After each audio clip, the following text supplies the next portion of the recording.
সুধী দর্শক, আসসালামু আলাইকুম। আজকে আপনাদের কাছে এটি ভর্তা খাওয়ার একটি পণ্য নিয়ে আসলাম। এই পাত্রটিতে ভর্তা বানানো হয়, বিভিন্ন ভর্তা, তারপরে পিসনি, একে বলে আমাদের এলাকায় পিসনি বলে, কোন এলাকায় কি বলে তা জানি না। তবে এটা ভর্তা বানানোর জন্য উপযুক্ত পাত্র। এই পাত্রটি আমাদের রংপুরের অঞ্চলে অ্যাভেলেবেল পাওয়া যায়, হয়তো অন্য অন্য ডিস্ট্রিক্টে পাওয়া যায় না। তাই আমার ইউটিউবের সব ফ্রেন্ড ফলোয়ার বন্ধুগণ আছেন, আপনাদের মাঝে যদি কারো নেওয়ার ইচ্ছে হয়, আমার স্ক্রিনে নাম্বার দেওয়া থাকবে, এই নাম্বারে যোগাযোগ করবেন।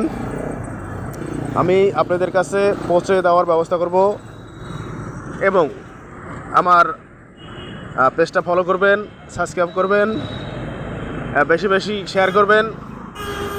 আপনাদের মাধ্যমে আমার অন্য এক ভাই যাতে নিতে পারে সে ব্যবস্থায় করে দেবেন।